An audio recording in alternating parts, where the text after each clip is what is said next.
చాలా మంది అడుగుతూ ఉంటారు, ఎలా అంటే చాలా ఎన్ని పోగులు కట్టాలని చెప్పేసి అడుగుతూ ఉంటారు. చూడండి 5 లేదా 9 అలా చేసుకొని మీరు కట్టేసేయవచ్చు. ఒక్కసారి మంత్రం చెప్తాను, చెప్పండి.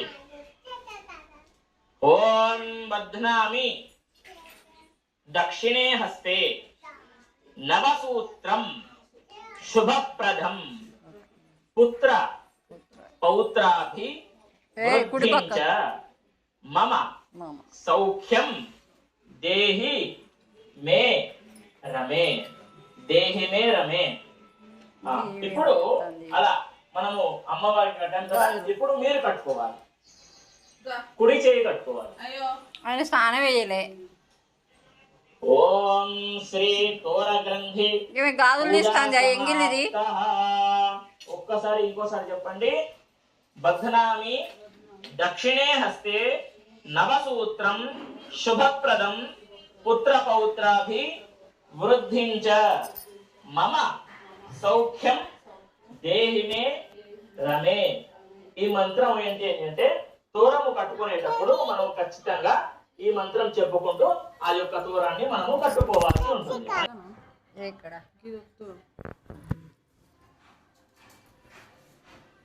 చదువుతూ ఉంటాను. ఆ యొక్క వ్రతాన్ని మీరు శ్రద్ధగా వినుకుంటూ కూర్చోవాలి. ఇప్పుడు వ్రత కథ ప్రారంభమవుతుంది కాబట్టి శ్రద్ధగా వ్రతాన్ని వినుకుంటూ కూర్చోవాలి. అదే విధంగా చేతిలో అక్షంతలు పట్టుకోండి. పూర్వం శౌనకాది మహర్షులను ఉద్దేశించి సూత మహర్షి ఇలా చెప్పారు.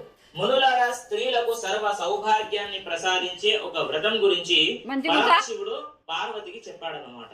అయితే లోకోపకారం కోసం ఆ పార్వతీదేవి అందరికి కూడా తెలియజేసింది. ఇప్పుడు నేను కూడా మీకు చెబుతున్నాను కాబట్టి శ్రద్ధగా వినండి. కథ మొత్తం శ్రద్ధగా వినాలి. అయితే పరమేశ్వరుడు ఒకనాడు తన భస్మ సింహాసనంపై కూర్చొని ఉండగా నారద మహర్షి ఇంద్రాది స్తుతి స్తోత్రాలతో ఆయనను కీర్తిస్తూ ఉన్నారు ఆ పరమశివుడిని.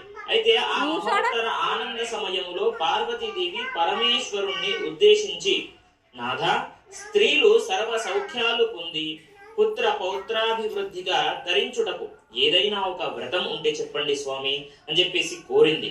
అయితే అందుకు త్రినేత్రుడు ఆ పరమశివుడు, నీవు కోరిన విధంగానే స్త్రీలకు సకల శుభాలు కలిగించేటటువంటి ఒక వ్రతము చెబుతాను, శ్రద్ధగా వినండి అని చెబుతున్నాడు. అది వరలక్ష్మి వ్రతం. దానిని శ్రావణ మాసంలో పౌర్ణమి కంటే కూడా ముందు వచ్చేటటువంటి శుక్రవారం నాడు ఆచరించాలి అని చెప్పేసి పరమశివుడు చెప్పాడు. అయితే అప్పుడు పార్వతీదేవి అడుగుతుంది, దేవా, ఈ వరలక్ష్మి వ్రతాన్ని అధిదేవతలు ఎవరు చేశారు? ఎవరెవరు చేశారు ఈ వ్రతాన్ని? అది కూడా మాకు వివరంగా చెప్పండి. ఎలా చేయాలి అనేటటువంటిది వివరంగా చెప్పండి అని చెప్పేసి కోరింది. చూడండి, కాత్యాయని పూర్వకాలంలో మగధ దేశంలో పుడినం అనే పట్టణం ఒకటి ఉండేది. ఆ పట్టణం బంగారు కుట్యములతో రమణీయంగా ఉండేది. ఆ పురంలో చారుమతి అనేటటువంటి ఒక బ్రాహ్మణ స్త్రీ ఉండేది.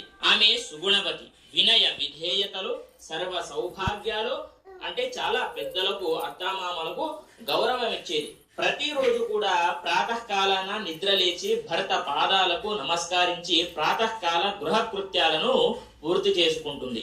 అంత మంచిదన్నమాట. అయితే వరలక్ష్మి వ్రతానికి అధిదేవత అయిన వరలక్ష్మీదేవి ఒకనాటి రాత్రి సమయంలో చారుమతికి కలలో సాక్షాత్కరించింది. ఓ చారుమతి, ఈ శ్రావణ పౌర్ణమి నాటికి ముందు వచ్చేటటువంటి శుక్రవారము నాడు నన్ను పూజించు. నీవు కోరిన వరాలు కానుకలను ఇస్తానని